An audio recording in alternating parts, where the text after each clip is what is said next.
In five, four, three, two, and one. And welcome everyone to this episode of the Real Leaders Podcast. In five, four, three, two, and one. And welcome everyone to this episode of the Real Leaders Podcast. I'm your host, Kevin Edwards. Joining us today is David Kahl, the CEO of Foley. David, thanks for being with us today. Thanks, Kevin. So, David, we spoke a little bit before on the phone. I'm excited to have you on because you are representing my hometown of Portland, Oregon right now. And I was doing a little research, and we've had a few guests on the show. Ann Weaver with Elephant's Delicatessen. We had Stefan Aguilar with Green Hammer Design Build. And you all are in a 2-mile radius. So I got to ask you, what's in the water right now in Portland, Oregon? You know, it's a special place. I think something's always been in the water in Portland. I moved to Portland about 15 years ago and felt that sort of intangible energy that it's got, that energy to sort of be yourself, listen to one another, respect one another. I immediately fell in love with it coming from New York. Felt that people were just super unassuming and open to new ideas, different ideas. And I think that openness, that vulnerability, that creativity blends into the culture here, not only into, I think, the progressive social nature of Portland, but also the businesses as well. And certainly in the case of Foley, being in Portland has played a big role in the kind of company we are, the kind of talent that we attract. And sort of this whole environment that we're in that encourages you to think outside the box. An environment, indeed. I mean, Portland's a unique place. You know, it's centered. You're an hour away from the mountain. You're an hour away from the beach. 3 hours away from the high desert. 3 hours away from Seattle. It's a nice location. And growing up there, you're really immersed in the environment. But David, you said you just came from New York. I mean, where were you before New York? What's your background story, and what type of environment did you grow up in? Well, before New York, if we back up some, I'm from Louisiana originally. I'm from New Orleans. I saw outside of New Orleans. Grew up in a relatively small town, sort of maybe 45 minutes from the city. Was a kid who was sort of separated from his emotions a lot. I grew up in a family that was a little bit more formal, more conservative, and I took to using other modalities to get myself out of my body and out of the moment a lot, like counting. I was an obsessive counter growing up. I was someone who had a very vivid and creative imagination to take him away from places. But as I grew up and went to college, I sort of had a knack for numbers, and I counted my steps a lot. Being a counter, I think, makes you comfortable with numbers, cognition, linear kinds of thinking. So I studied accounting in school. Got my CPA license and started working in public accounting. And then from public accounting, went to sort of corporate finance. And then I sort of weaved my way through a pretty successful financial career to Wall Street. And I was working for a big Fortune 500 company, actually, in the mergers and acquisitions area. And thought I had a pretty amazing career by all aspects of what one would think a financial career should look like. After the events of September 11th, that was a real wake-up call for me to assess who I was, what I was doing, why I was doing it. I don't think I had really taken a lot of time to do that because I was on this mission. I was on this path. I was driven. And I thought that I was successful. But I think that my idea of success and how I was feeling was just really warped from the reality of what the human inside of me was really feeling and growing. And it wasn't really growing. It was something, unfortunately, that was almost a compartmentalization of who I thought I should be and who I really was. So I took some time off after 9/11, got to know myself a little bit better, went on meditation retreats, studied a lot about neurology and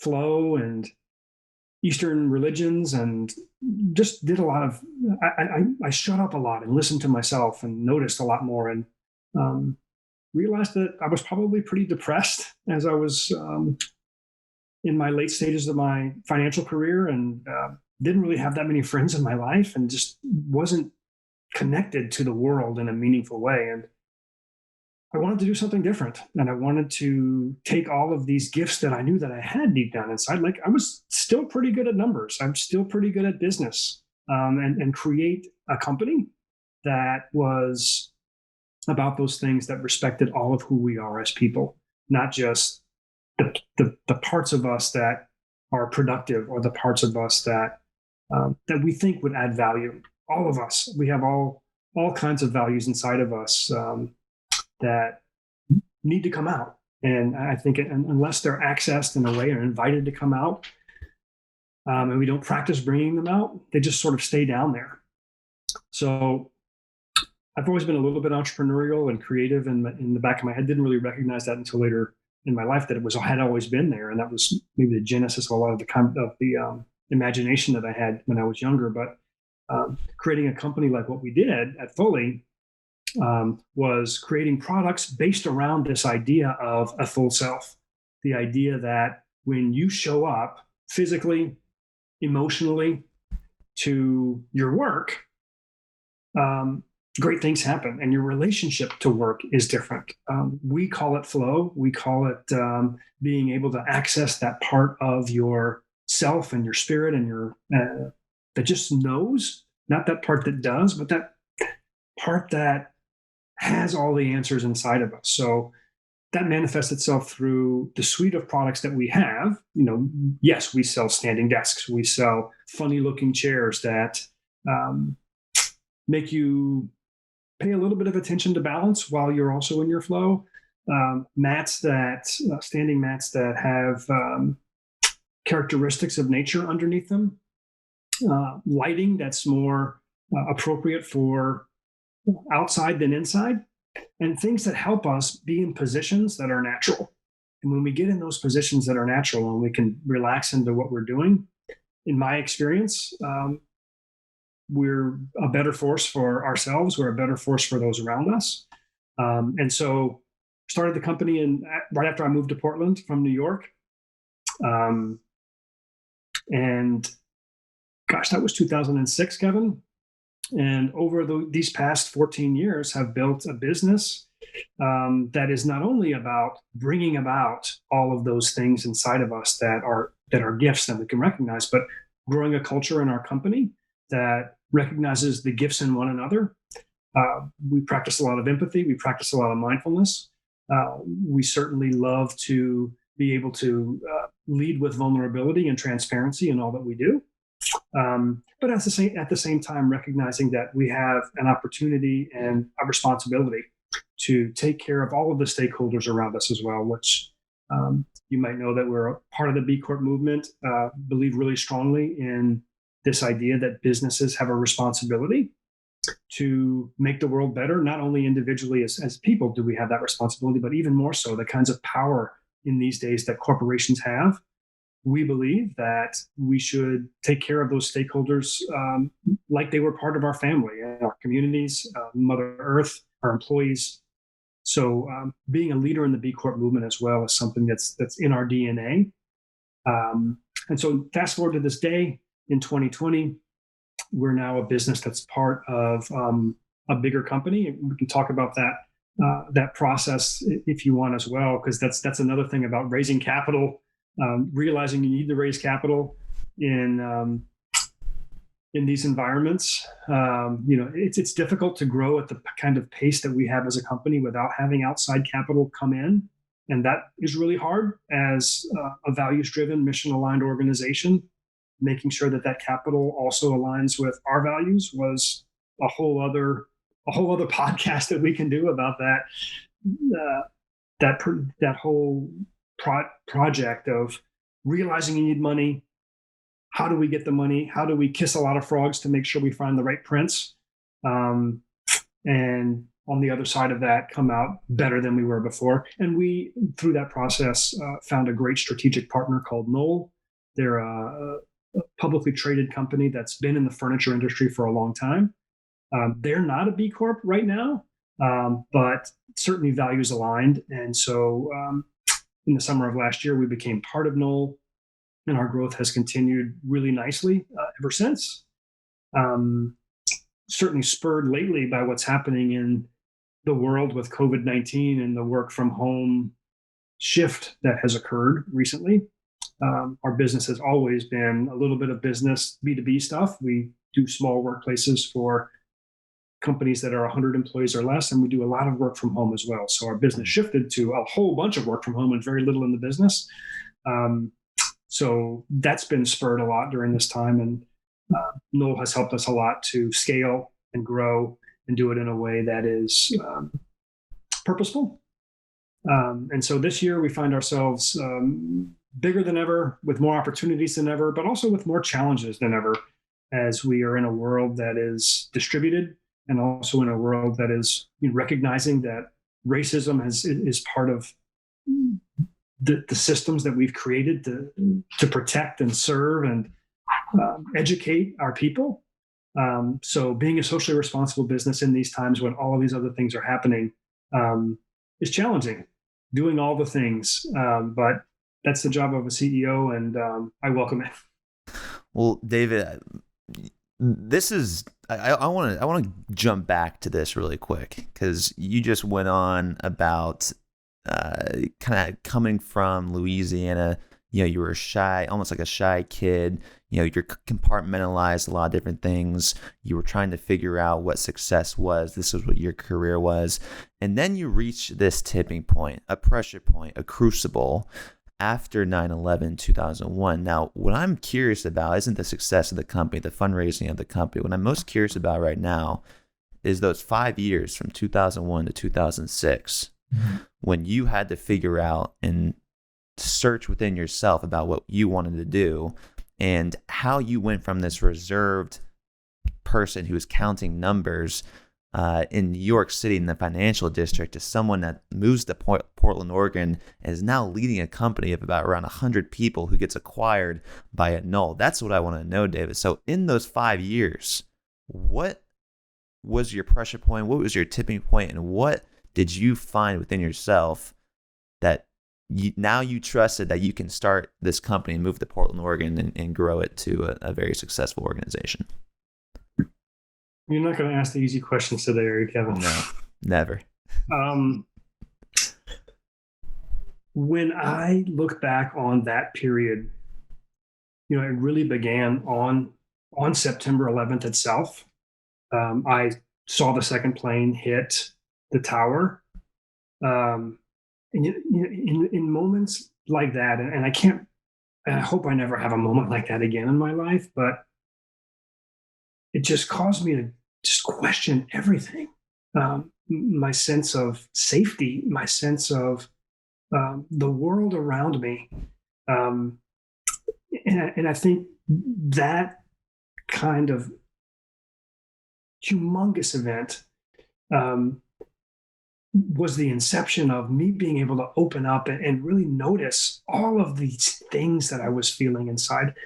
As you mentioned, I was an expert at compartmentalizing my emotions, feeling something and then just pushing it back down, because if it wasn't something that was going to serve me, it didn't serve me and wasn't going to serve the world, or so I thought. And then on September 12th, the day after, in New York, there was the subways weren't running, the buses weren't running, the city was sort of at a standstill. And I walked to work, and walking to work that day, I think on September the 12th, was when things started to dislodge themselves inside of me. Normally when I walked to work, I would count the number of steps that I was taking in between blocks.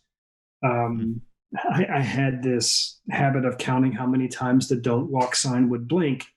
And this morning was different when I walked to work. I wasn't counting. I was feeling. I was being. And rather than avoiding eye contact with those that I passed on the street, I was looking at people directly, um, without fear. And maybe for the first time in my life on September the 12th, I was allowing people to look at me as I was walking along the street, and I felt it. I felt that connection. I shared something with all New Yorkers that day. It was an awful thing that we shared, that we had in common. But I allowed people who I was passing on the street to look in my eyes and see me, my fear, my fragility. And I saw them in a way that they were allowing me to see. And in those 25 or so blocks of me walking to work, it changed my life. It gave me trust. It invited me to get deeper into who I was and notice that I have things inside of me that are gray and that I don't understand and that are part of who I am. And by the time I actually got to work that morning, I was crying. Um, I was deeply touched by what I was feeling, and I allowed myself to feel it for once. I allowed myself to be who I was, someone who didn't have all the answers, someone who wasn't strong and confident, someone who was scared, someone who didn't know what was going to happen next, someone who was profoundly sad about the events that had happened. And being with that and allowing myself to be with that was transformational. Um, I quit my job that day. I didn't know what I was going to do, but I knew that I didn't want to be part of when I walked into my workplace and feeling the buttoned up nature of what that was, even on September the 12th, just smelling it, having those feelings come back to me about what it was like to be in the workplace where we did this and we maximized shareholder values. And this was the formula we were going to use to get better. Just didn't click for me anymore almost immediately. I didn't know what I wanted to do next, but I knew I didn't want to do that anymore. I couldn't go back. Right. So I moved down to live with my parents in New Orleans. My dad later developed prostate cancer, and I sort of lived with him, kind of taking care of the family for a while. And that was, necessity is sort of the mother of invention. I knew I needed to have a job or some kind of money coming in. And that was sort of the genesis of the company. But before I got there, I started to learn a lot about empathy. I read a lot of books. I had some great teachers. Gil Fronsdal is a meditation teacher in the Bay Area. I got hooked up with Larry Yang and Jack Kornfield, and was able to take, when you don't have a job anymore, you have a lot of freedom. And luckily, I was so fortunate to have some money saved up so that I could do this exploration, this internal exploration for me. But it was, I went on a 30-day silent meditation retreat, which is really freaking scary.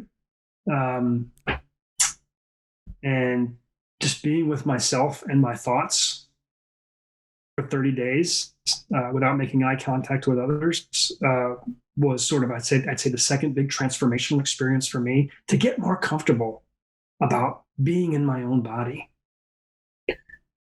respecting and loving the person that I am. And I didn't have a lot of respect and love for the person that I was. I didn't think others really cared about me. Growing up in the Deep South and being gay, times were a lot different in the 70s and 80s than they are today. So I didn't practice a lot of self-love. I didn't think I had a reason to. But coming out of that 30-day silent meditation retreat, reassessing what I wanted to do to make an impact in the world,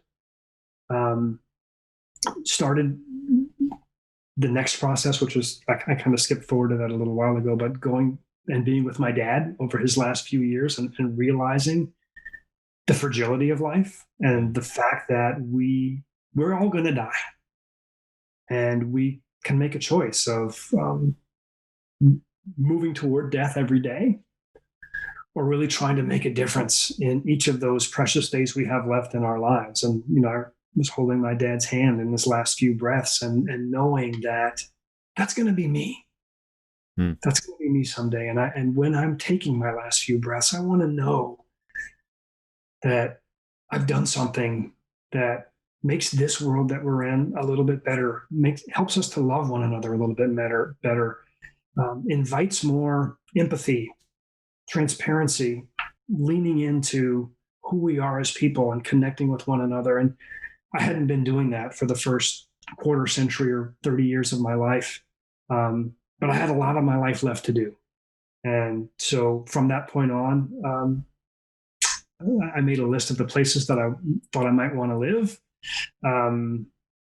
Chose Portland. Like any good accountant, I made a nice spreadsheet of, I think I might like this place. And I did the pluses and the minuses of all of those places. And I arrived to Portland, and I just realized right when I got off the plane, Kevin, this place feels right. There's something about this place. Now, given it was also August. Breathe that fresh air too, huh? If you've ever been in Portland in August, it's pretty close to paradise. It's not too hot. It's not too humid. You're pretty much guaranteed for sunshine. But more importantly than the beautiful weather, and as you mentioned, the geographic bounty that Northwest Oregon is, it was about the people too. I felt just a real ease of interacting with people. They felt really genuine. So that, as I had mentioned before, has been a really great ingredient, I would say, in the success of where my life has ended up, but certainly in our company of Fully as well. So that period between 2001 and 2005 was just a whole lot of self-discovery. I think a lot of acceptance of all of who I am, and not trying to be something that I'm not. And inviting that in was just such a turning point for me, inviting in the fact that I have deep emotions. I'm an emotional person. We're all emotional people, I think, to some level, or higher level or lower level. Do we allow those emotions to impact our experience on a moment-to-moment basis? And knowing that my experience is about the physical sensations that are happening, and my emotions, and that sort of helped me move forward, I think, with a more holistic view, and recognizing in the workplace that we were building that everybody else has those emotions too. And recognizing that we all are coming from a different place, and practicing a lot of empathy around each of our individual experiences, I think has helped us all be more connected to one another. And leading with that emotional awareness is I think really important for leaders, especially in the kinds of times that we find ourselves in. And these times will go, there's waves, I think, of when we need to practice a lot of emotional intelligence. This is one of those times when having the skills and the experience to do that really pays off as a CEO and leader. See, here's my thing, David, and thanks for sharing that. I mean, it's incredible. You just don't hear the real stories sometimes about how people came to where they are, and where they've landed right now, and how they view the world, and their perspective on leadership. I really don't think leadership can be taught. I think it's something that you yourself have to self-discover. And it seems like, a key for those 5 years was that self-discovery into, I'll throw in a Bruce Lee here, martial artist, to honestly express yourself. It's really easy to put on a show and show you all these moves, and be cocky, and have this stigma about you that you're this confident leader. But to honestly express yourself, to listen to your mind, and to shut off everything that's external, is very difficult to do, and very difficult to find. Now, through these 5 years, David, what have been some of the traits, some of the practices through from meditation, from your introspective listening to yourself and your mind, the silent meditations. What traits and practices have been able to manifest in the Foley culture? Yeah. For me, Kevin, I think the work always begins at home. So not only the daily meditation practice, but the empathy practice, the loving kindness practice, those kinds of things that I do, those practices to allow me to be vulnerable as a leader are important. And I think that as we talk about the culture in Foley, um, CEOs and senior management really do dictate what the rest of the culture is all about. We are animals. We watch one another and we watch our leaders, and we oftentimes emulate their behavior. They set the examples. So, the most important thing that I can do is show vulnerability, show transparency all the time. It's not easy. That's why I think it's a practice of, and I can feel it in my body when I'm wanting to not give someone like all the facts, or I'm wanting to maybe appear more confident than I am, and that mindfulness practice helps me notice that, I'm feeling that thing again in my body. Take a deep breath and go back to that place where I can be the leader that my company needs me to be. And for our company, the kind of leadership that works is openness, transparency, vulnerability, um, collaboration, a lot of listening to one another. I'm not that kind of CEO that is a command and control kind of person, um, because I think it's really important in our culture to realize when we're in meetings or when we're um, in a group, one of the big gifts we have is that we have a big diversity of perspectives. We have a big diversity of life experiences. Um, Hiring with that lens is really important, which is part of this practice as well. But being able to be in a room with a lot of people that have a lot to add, giving them the invitation and the safety to say things that may or may not resonate with others, but we're going to be able to find out some great things as a company when people feel the refuge of being together and that they can speak their mind, disagree with respect and compassion. And there's no, if we're in a room of people, there's nobody in that room smarter than all of us together. And so being able to open up that dialogue and encourage us all to be a higher being together than we are individually is, I think, at the root of how we can move forward better and faster. It seems to be something that has been like a Trojan horse for a lot of these B Corps, the work culture, the transparency, the employee engagement that comes from that. Now, a lot of successful companies, you can look this up, anyone listening to this can look this up, have come from times of uncertainty, have come from the Great Depression, have come from scares, from sicknesses. You yourself, you mentioned 9/11, the awakening. We recently just happened, in March 2020, if you're listening to this on audio in 2021, March 2020, COVID-19 scares the United States. Essential products and services are on a list. People are asked to work at home. What happened to your organization, and what are some of the key takeaways right now from this, and what are some of the things that you're going to bring forward with you in the future?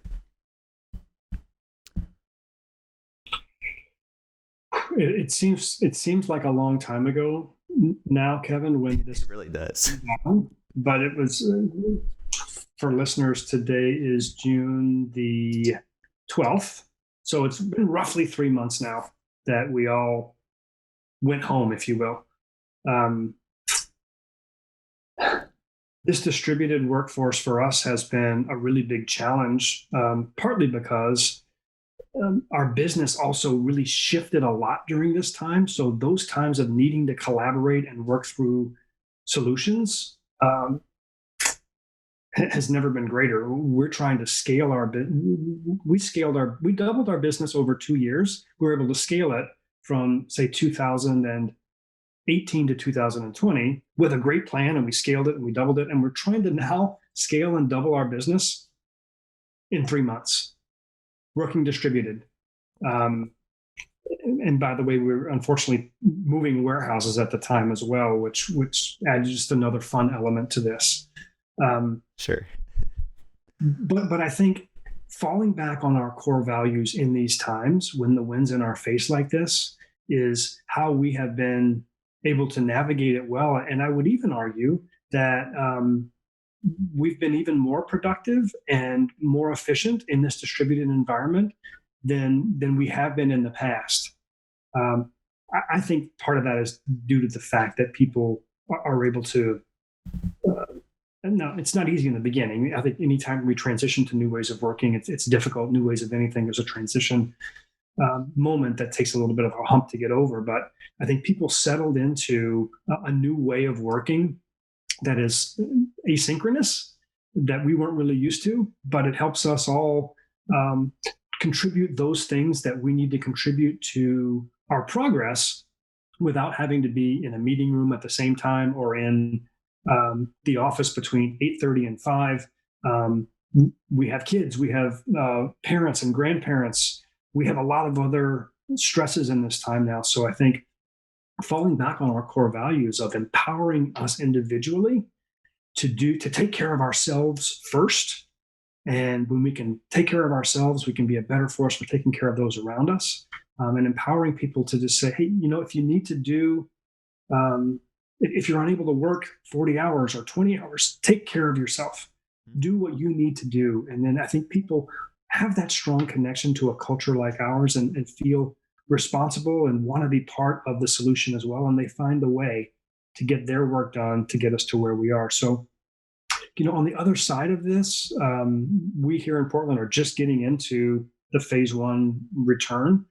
I think it will forever change how we work as a company. I think some of us have realized that we don't need to necessarily be in the office. And if we can find a better way to be at home and we feel safer here, closer to our family, closer to those things that really define us as people, that's just fine. So we're going to continue to have an open mind and a curiosity on the other side of this. But my sense is that people are going to move into different ways of working individually and on teams that best suit themselves rather than best suit what we think the needs of our company have been, which have been, hey, you come to work and we can collaborate together in person. But we're realizing we don't have to do that. So I think that we're still really open and curious as to what it's going to look like on the other side, but all options are on the table. It seems, we hear this time and time again. It seems you mentioned the wind sail example and following, like a moral compass, a North Star. These values have been able to stabilize that turbulence, if you will. Now, you also mentioned earlier in the show, it's setting the example. Us as managers can exemplify things that we want our employees to follow and adapt. Now, when working distributed and growing as a company, do you feel that you can still do this in a way that's remotely? And what are some of the challenges with making sure everyone's on the same page as you continue to grow and grow and grow? We're still figuring all that stuff out, Kevin. But I'll tell you what's working for us is I think when we're all apart, it certainly makes it a lot more difficult to collaborate, to communicate in general. So our senior leadership team has a daily call where we get together now and we talk through what's happening, what we're hearing, and how we can best keep all of our employees informed about how things are going.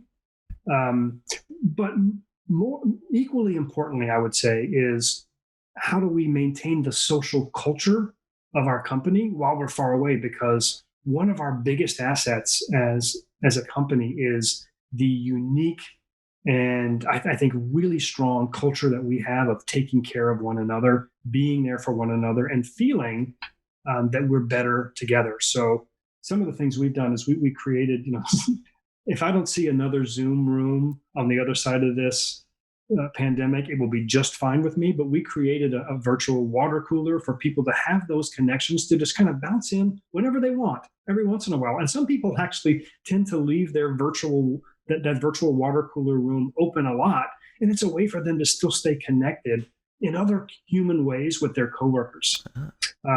So there's both the leadership strategic side of things, staying connected on that level, but equally importantly, I think having people feel that they're still part of a team that is together, but also struggling in our own individual ways has been important.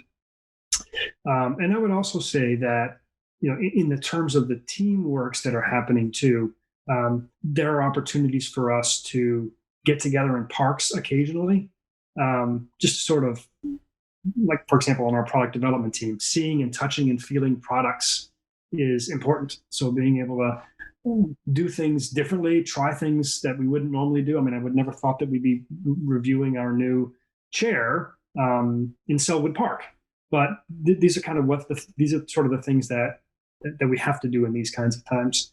And I think also just communicating a lot with the team.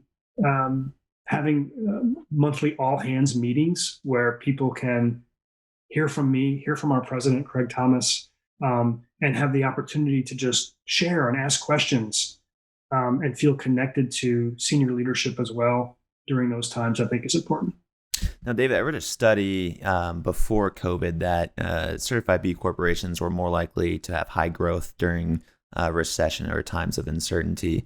Now, you mentioned earlier in the show you were acquired by Knoll.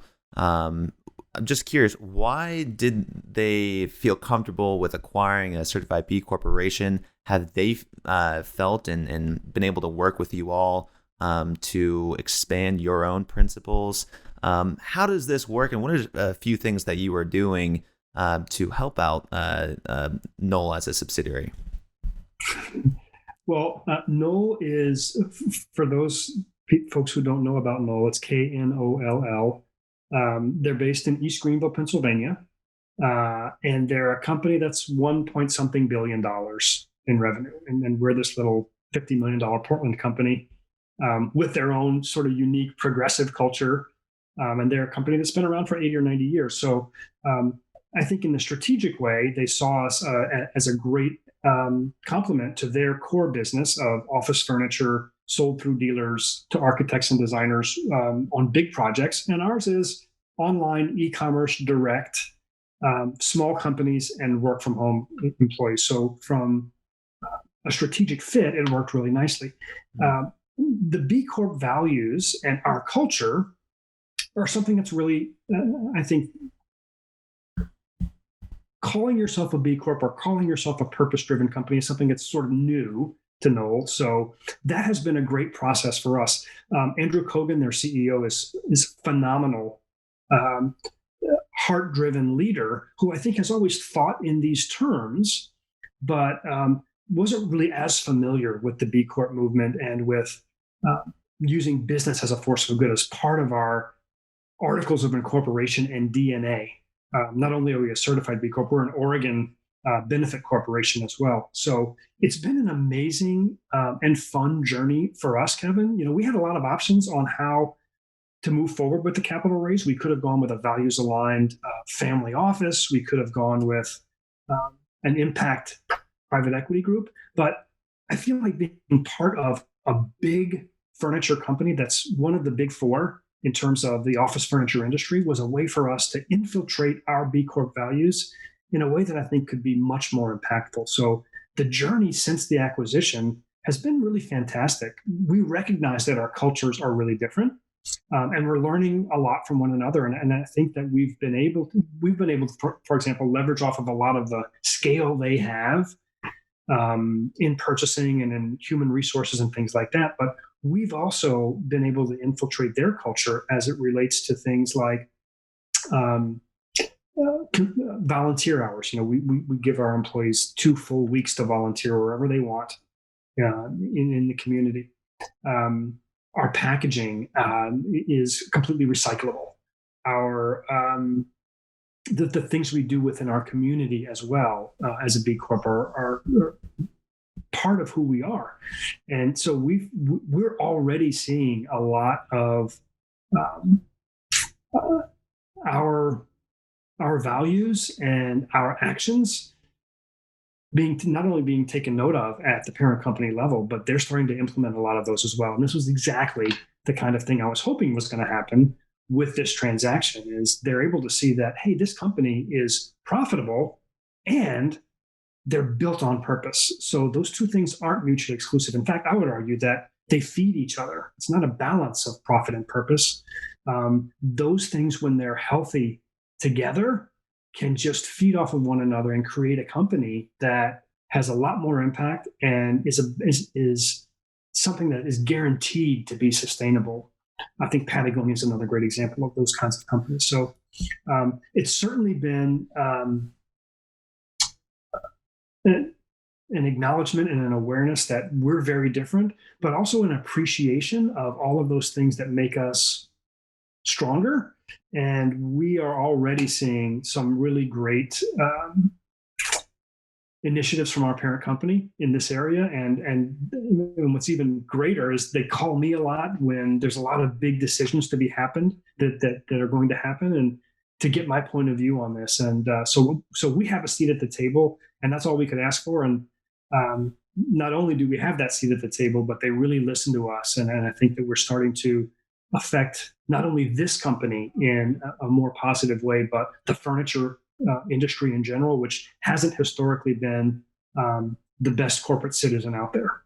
Right, right. And just to kind of bring this full circle, we started with kind of the environment. And I think, the whole intention of Foley as well is creating an environment that one can thrive in, putting the humanity back in the business. And as you grow, as you profit more, it's able to have a larger impact on the work environment, on the employee satisfaction, the work culture that we've talked and dove so deep into today.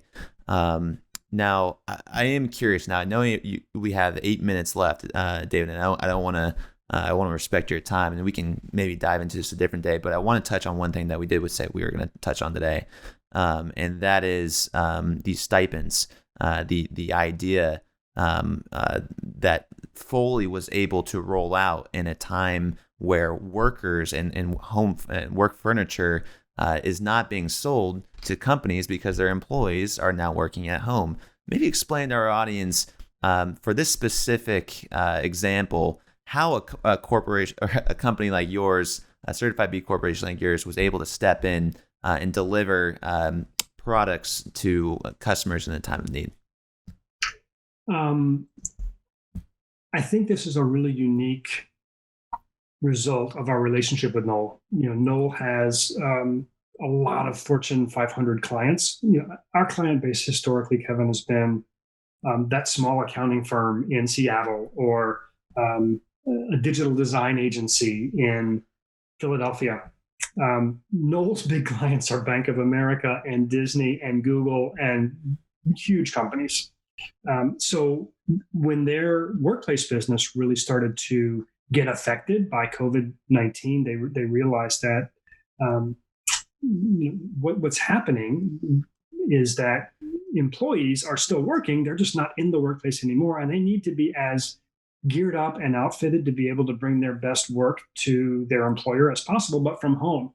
So Knoll, with all of their contacts with those big companies, and us with our contacts here in our community and others, went to those companies to say, hey, we can help you outfit your home office employees. Not only can we give you a unique discount code so that your employees can log in and get discounts on Foley.com, but we could also manage stipend programs for you so that you can take away all of the paperwork and each one of those employees having to do an expense report and submit it for approval, and it's approved and they get a check cut to the employee. So taking off all of that administrative burden by creating an application that an employer was able to give their employees unique discount codes that would automatically create stipends for them. So when they logged in and added things to their cart, maybe they were going to get a height adjustable desk or a better chair for their for their old desk that they inherited from their grandfather, but they would be able to add things to their cart and check out, and then the employer would give them a stipend up to a certain amount, and then we would just bill that employer at the end of the month. So taking away all of those administrative costs, the employee gets to get whatever they want without having to do an expense report. And if they wanted to kind of splurge and go with more things for their office, like better lighting or to get an extra chair for their partner, they could do that and just use that discount with their own credit card as well. So we created an application that sort of did all of that paperwork internally, so that the employer and the employee didn't have to do it. I took a really long time explaining that. It's actually a relatively simple Fairly thing simple, to do, yeah. but it's somewhat complicated to do all the coding to do that in our shopping carts. No doubt, no doubt. Well, David, being adaptive has been a trait that has been very apparent throughout this entire episode. And when you work with nature, when you work and have some introspection, you were able to move around the obstacles, go through the obstacles, and understand that's truly the way to profitability, to growth, to success, to happiness. So to bring this full circle, to wrap this up, David, we've been talking about leadership this entire time. David, to you, what is your definition of a real leader? I think my definition, based on hearing myself talk this entire 40 minutes or however long we've been talking here, Kevin, is to be vulnerable and to be curious.